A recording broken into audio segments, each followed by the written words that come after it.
This is the Global Podcast Network, where executives and professionals connect, share, and inspire. Stay tuned for the conversations that drive success.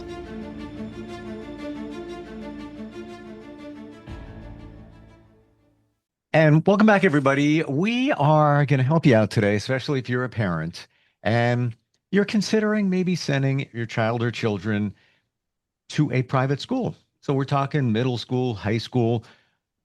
Where do you begin with that? To do the research, to ask the right questions. Let's say you're going to get a tour, how to maximize that. It's very overwhelming. There's a lot going on, a lot of moving parts, right down to the location of the school. We're going to talk with somebody that specializes in this, personalizes family guidance to get them on track to walk this journey with them. Erin Gevertz is back with us. How are you doing today? Hey, Steve. I'm doing great. Thanks. Glad to be back. The research. I'm thinking about this. If I were to jump into this right now, and I have children who are still in high school, if I wanted to change it up, I don't even know where I would begin. Where do we start with that? Absolutely. Yeah. So I think one of the first things to think about is different school types, right? So in many cities, there's different kinds of schools out there. So familiarizing yourself with those, and the general overview is there's public schools, and all of the schools need to meet the state standards in order to exist. But they do it in different ways. So public schools, and then there are often charter schools, or in some places a magnet school. So that might be a lottery to get in, or perhaps a test. And those are also free. Public schools are free too. And then there are parochial schools. So those are associated with the archdiocese. They receive some funding from them, and they are fee-based. And they have a religious affiliation. And then you also have independent schools, of which there are day schools where your kiddo goes during the day and comes home, or boarding schools where your kid will go and live there, until they come home for breaks or weekends or whatnot. So knowing that there's different kinds of schools out there, and starting to think about what might be interesting for your family to explore, I think is the one first place to start. And then when you're getting into the research, I use different categories. So general, right? So how big are the class sizes? Hmm. What kind of school is it? Is it co-ed? Where is it? How will my kiddo get there? And the diversity of the school are you're thinking about racial and ethnic diversity, religious, socioeconomic, etc. Yeah, so that's, I think, the first place to start. These great points you bring up here. Even the location, many of these are not close to you. And that's the concession you make, I believe, because you're making a change here. Transportation, how does that look? Is it included? What's going on with that? What can be expected? How long Right. is that drive, that commute? Yep. There's a lot. Do you think it starts with first identifying your goals and then finding the school that might be the best fit? Yeah, I think it's important to come into this process with an open mind, because oftentimes folks have heard things about schools, or you Mm, hear it through the grapevine, or you read something online. And the truth is, what might not have been great for someone else's kiddo for whatever reason might be a good place for your child. And so I think the benefit of working with someone like me is that we can help you narrow down that list a little bit to still start with an ample list. You're oftentimes families are starting with longer lists of schools. You're not going to apply to all of them, because after visiting and your child visiting, it starts to narrow down. And so yeah, but yes, transportation. I mean, some of these factors are absolutely important to consider. And some families say, I only want to go to a school around me, which significantly narrows it down. And I've had other families commute, an hour a day, like the student on the bus, to get somewhere that was a great fit, where they were really thriving. yeah, there's a lot of give and take there because I know some families where their children do drive, on a bus, quite a distance. Yeah. And I don't know if that would, I would be, I don't know if that would fit me and my thinking, but I don't judge anybody. That might Yeah. be the perfect school. It's Right. an hour. You can do Yep. homework on the bus or whatever it might be. Um, Yeah. what about getting feedback from other families and parents? Is there a best way to do that? Yeah. I think that once you've narrowed it down for yourself, then it's a good time to start to ask questions to other people who are in that community, currently in that community. Mm, uh, so, other factors to research along the way. I think, in addition to the general factors that I mentioned, another thing to consider are obviously the academics. Kids' jobs is school. And so, what are the different classes that are offered? What's the class style? How is the teaching? A Montessori school might be different than a different kind of school. What does the grading or assessing look like? What kinds of facilities are there, right? What's the schedule like? Sometimes something I've seen is that a lot of high schools are building in now time in the day where the kids have a study hall or a block built in the day into their schedule so they can do work at school, with teachers around to help, and then they have less work to do when they go home or when they're doing other factors or if they're commuting home. Um, Two other things I just want to point out as far as researching. The next category I would say is like the values and feel of the school. So when you look on a private school's website, they have a mission statement. Does that align with your family? I think that and then when you go to the school, you're able to see, are they putting this into practice? mm, um, there's some things you can research online. This is what I tell my eighth graders. There's some things you can research online, and there's some things that you'll find out when you go there. The sense of community and the vibe and the feel of the school, you will find that out when you get on campus. And so it's really important to prioritize getting on campus if possible, the student getting on campus and the adults, so that you can see the place in action. And then finally, the last thing to consider in your research and the preliminary research are extracurricular, or sometimes called co-curricular activities, sports, theater, arts, mm. um, clubs, different leadership opportunities for students. Those are important, to consider as well. And the question that I encourage my families to ask with those is, what looks interesting to me? Especially in high school, you're going to have to make some choices. Hopefully, in middle school, you'll get to try out everything. So start to discover some passions and interests. But in high school, I think it's really important that there are activities that a student's excited about getting into. I love all of that, and especially what you said when you're asking for referrals or feedback from others that Oh yeah. it needs to be when they're currently going to that school.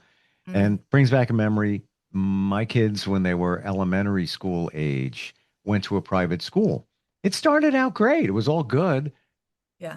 It didn't continue in terms of the quality, the staff, the support, funding, et cetera, et cetera, et cetera. Yeah. I want to say in a period of maybe like 3 years, it degraded. And I wasn't being picky. It wasn't just me saying that. Sure. And pivoted from that school.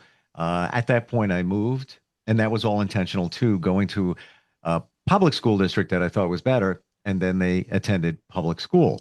But if Mhm. you ask somebody previously who sent their kids there, they might say, "Yeah, it was really good. Great experience." If and I would have said the same thing, but later I'd say just what I said. And it is what Right. it is.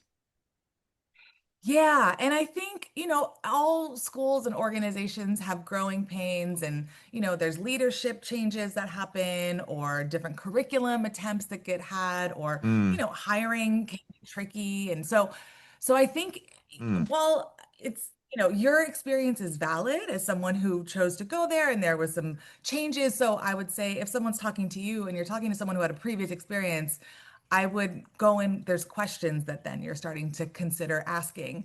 And it's really important for families and kids to ask, the easy questions, but also the hard questions. Admissions teams wants you to come in not like rearing for them. But it's okay to come in with some honest, tough questions. And, I heard that this thing happened. And so what happens if that happens again? How do you guys handle that now? Because sometimes when schools go through, tricky or rough transition points, Mm. there's a big growth that comes out of that that benefits future students. Um, In my so I memory, think that, yeah, the school I referred to, I believe it closed a few years after that. And I believe the pivotal point was the administration, different principal, different things going on there. However, yeah, you might ask somebody else and they have a different opinion. That's my sure, view of it. right. And, you got to do what's right for you. But at the same time, I like to take all the information I get for anything and process it. The proverbial grain of salt, all right, that's on my radar. I'll look a little bit deeper into that, whatever that may be. What do you think about? There's a lot of Facebook mom groups. What do you think about throwing that in there and getting feedback? Again, if you look, you're going to find you may hear things that you may this school could be the best choice ever. This looks fantastic. Let me just put this in a group. You might get some negative feedback, but I think all feedback is good feedback. It just kind of puts you there. But what do you think about those groups?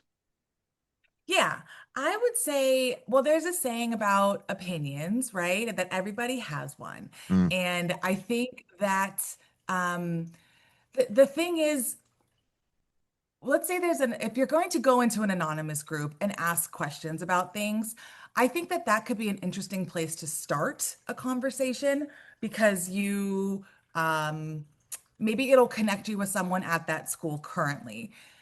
Then I would recommend that you take that conversation offline and have a chat, a phone chat, a mm, coffee with that person to actually have a conversation about it. Because yeah. well, I will say, I believe that online feedback from strangers Mhm. is maybe not the most valid source of information all of the time. I Gotcha. think also in a Facebook, maybe you'll see trends of things. And so that will help you to formulate questions of, oh, okay, a lot of people are talking about this or that about this particular school. Maybe that gives me a question that I want to ask when I go in there. And then regarding your school that closed, that's too bad. Private schools, they do come and they go. Sure. And part of it is that, it's the way that it's run. It's making sure you have kids coming in, right? It's the Yes. admissions team getting on the ground and getting out there and promoting the school and really doing what you're saying you're going to do. In a lot of schools, obviously, schools are starting off well intentioned, folks who want to serve kids. And, I love working with kids. So I think there's a lot of really great intentions that go into it, but it's not easy work to make it last. Yeah. And so I think those are also great questions to consider, especially for a newer school. Talk about the funding of the school. Where is it coming from? And like looking at, do you have strategic plans for the next 3 to 5 years? Like those are, I think, as a consumer, like we were talking about last time, as a consumer of this product, you want to know that hopefully your school's going to last. Yeah, Yeah. a great point about taking it offline. If you connect with somebody in a Facebook group, Yeah. because you don't know the situation. They may just No. publicly put, nah, school's not good. We tried it, not good. But then you take it offline, you might find out that their child got suspended because of an incident, and the parents don't agree with that. And now they're jaded and they pulled their Sure. kid out and everything. You're not going to know that unless you go a little bit deeper. No. And it's like Yelp reviews, right? Like we've all been to restaurants that have a not so great Yelp review or maybe, and but then you love it. At least Right. I have, so it's kind of like, Yeah. oh, maybe they got a new chef or maybe so I think those Facebook groups could be an interesting place to start, but the most important thing that you can do is go collect your own information, right? You, the parent, know your child really well. And you then can take your knowledge of your child and conversations that you're having with them and conversations that you're having with current teachers about how they're learning and what their interests are and passions and et cetera, and take that and then go into these potential prospective new schools and start to think about if those might be a great place for you. Yeah, Yeah. you mentioned Montessori school. I hear that name. I don't even know what that is. What is it? That is a great question. It's oftentimes elementary schools, and I'm sure there's some K through 8 Montessori, so I'm sorry if I'm misnaming this. But what I understand about it, I don't have a ton of experience with it either, quite frankly, but I believe that it's a lot of play-based and like with thinking about the research of kids, like how do kids develop neurologically? So Yeah, there's like some play-based and it's like developmentally letting the kid get to things when they get to it. I could gotcha. be wrong. Yeah, Yeah, yeah. I guess it's the curriculum. It maybe the approach. Yes, kind of a style of teaching. Right. Yes. Hmm. Yeah. How often do you get involved with the student? Obviously, it starts with the parent, and you start Yeah. talking there. They give you their wants and needs, and um, yeah, provide that information. How often do you get involved with the kid? Oh, a lot. That's why I'm in this business. Y'all, your parents are great, right? Parents are important factors in this thing, but for me, it's about really helping to find a place where a student will thrive. And I believe kids take as they get older, if you're looking at kindergarten, the student's not too involved. And the parents are mostly making the decisions. I think in middle school, it's a little bit more, generally speaking. Students have a little more say, they know themselves a little more, but they're still 9 and 10 and developmentally they only know so much. As a kid is getting into 8th grade, they know themselves more. They have, with some of the research and with some of the visits, they're able to critically think about what might be a good place for them. So it's really a partnership. I view that as more of a partnership with the parent. And then obviously college is last, and I don't do college, but the kid has a lot more say in that, assuming finances go in the right direction. So, what I coach kids on in the beginning of this process is what research they should be doing. So, for example, I have a spreadsheet that I give to my students and my clients where over summer, ideally, you're starting researching over the summer. So, at the end of 7th grade, we would meet. And then in the over summer, we would make a list of schools and you would just start to dig into school websites, right? And you'd go through the general academic, the values, the co-curricular that I was talking about earlier, and start to take notes on things. And then as your parents are signing you up for visits, which start now in the fall. So if you're looking at schools now you should be signing up for schools.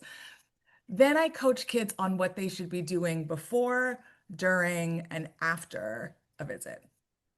Do you find that when you meet with a parent, they have an idea of where they might want to send their child, or is it just, I think th- hypothetically here, they may Yeah. say, I'm not feeling the public school thing. Maybe there's a lot of things going on in this district. It's changed. I'm not happy with it. We're looking at private school. And do they throw it to you and let you vet out the schools, or does it work both ways? Um, Sometimes parents want me to tell them, all about every school. And the truth is, oftentimes when that's happening, I've met them and their child for maybe 1 hour. So that's a very limited amount of information that I have about a kid. It's enough for me to help you make a list, but I actually put the onus back on the parent and back on the student to do their own research, to come to their own conclusions with my guidance, right? Along with my guidance, I want to guide you into helping you formulate your list, narrow it down a little bit, and then craft your applications so that they're strong. So I it's not up to me to decide what's the best school for your child. I think that's up to you and your child, or some great options. Um, but I am here to help you. Like, if you're like, where do I start? There's so many schools. Let me help you make a list. Gotcha. Okay. Yeah, And that's based on the information you have exactly. from the family, and Yep. then based on what's available, of schools to find the right match for that. Yeah. Yeah. How critical is the application process? And everything's different, but every school is different, but by and large. Like, is that a major point here? You really got to have the right application, the right language on it, the right details. Is that key here? Yeah, I mean, I think the application process is absolutely very important. And, the first step is making sure that it's complete and turned in on time and that all of your questions are answered. I know it sounds very basic to say that, but, sometimes people will skip over an answer if they don't. What are your child's areas of growth? Well, everyone has areas of growth, so you need to honestly reflect on your kiddo and be able to talk about that. Hmm. But yeah, no, the application process is really important. Um, but just to back up, I want to give a couple of tips that I think would be helpful for people for their visits. Sure. Talk about that. All right. So let's say it's before your visit and you've done your online research. So step one is to do your online research. I encourage students and families, particularly like the eighth graders, typically for middle school, a parent will visit the school first, and then and then once they apply, then a student will go visit. At least that's how it happens here in the Bay Area. But when an eighth grader looking at high school, those events are happening simultaneously. A student might go on a shadow visit, which is where you go for part of the day and they give you a buddy and you're shadowing them to see what it's like to Ah, be at that school. And the parent might go to, and their student too, might go to an open house or some sort of like get to know the school event where we can present to you on our curriculum and activities and values, et cetera. So being prepared for those, a student should always have their notebook, right? An actual old school notebook, along with some questions to ask schools. Because questions, just like as an adult, when you're interviewing, questions show that you've done your research and you have some things that you're wondering about. Often I tell my students, you could ask most of the same questions at different schools, right? Unless there's a particular program you want to ask. But I think asking similar questions across 4 or 5 different schools helps you just get a sense of, oh, how much homework generally do kids have when they come here? Um, or what are some other questions? What kinds of help are there if I'm struggling in a class? hmm. Or how hard is it to make the basketball team? Right? So there's definitely questions that you should be asking. And then during your visit, you're being a detective. You're seeing how you feel in the environment. You are taking notes. You're asking your questions to the adults and the kids around you, and kind of sponging all it in. And then afterwards, I tell my kids to do what I call a brain dump, where you are no matter how good your memory is, write it all down. So write down your notes, brain dump, and then um, what did you like? What specifics did you like? Because sometimes in an interview or in the application, back to your application question, it's going to ask you, what did you like about our school? Why do you see yourself here? And so you're going to Hmm. use those notes to elaborate on why you think it's a good school for you, That's right? a big deal. I didn't realize that Yes. that could be one of the questions on there. Yeah. And And then the also, last tip, go right ahead. oh, my last tip is to write a thank you note. There's an old school person in me that says it's nice to be nice, and educators don't hear thanks enough. So it can be an email, it doesn't have to be a handwritten note, but if the student's able to write, a 4 to 6 sentence thank you note to the admissions team, thanking them for organizing a great event and highlighting 1 or 2 things that they learned or their takeaways, it helps to leave that positive first impression. And don't you ever think about using ChatGPT to generate that letter. I'm just saying. I'm just saying. Uh, I No, I don't recommend that. It should right. sound like an eighth grader. It's okay if there's a little spelling error. Gotcha. That's fine. And Yeah. one thing you said too, the questions. You can repeat the questions for other schools, but I'm also thinking too, as the student, you could ask a lot of the same questions of the teachers, the administrators, and also of the students, like the homework question. Mhm. It you may get different answers, Oh, you know, and absolutely. you put it all together, and also just be open, open dialogue between the parents, the students, comparing notes, working with you. How do we work with you? What's the best way? Yeah. So my website is eringevertz.com, and on there is a Meet with Me link where it will prompt you to fill out a form, and then I will get an email and I'll send you a link to schedule a free 30-minute chat with me. If you're a family who's looking at kindergarten, I am not the right person for you, but I can help to point you into the direction of someone who might be a better fit. But if you're a family who's considering middle or high school, I look forward to hearing from you. And yeah, that's how it gets going. Cool. I love what you offer. This is like new territory for parents and students. You don't know how to chart this, and it's a major situation. It's their future, and also finances involved as well. So you want to do it right. Yeah, Gevertz is spelled Gevertz, correct? that is correct. Yep, Excellent. that's right. Thank you for being here today. It was a good Yeah, thanks, insight. Steve. I really appreciate it. Awesome. I look forward to chatting with you next time. Same. We'll be right back.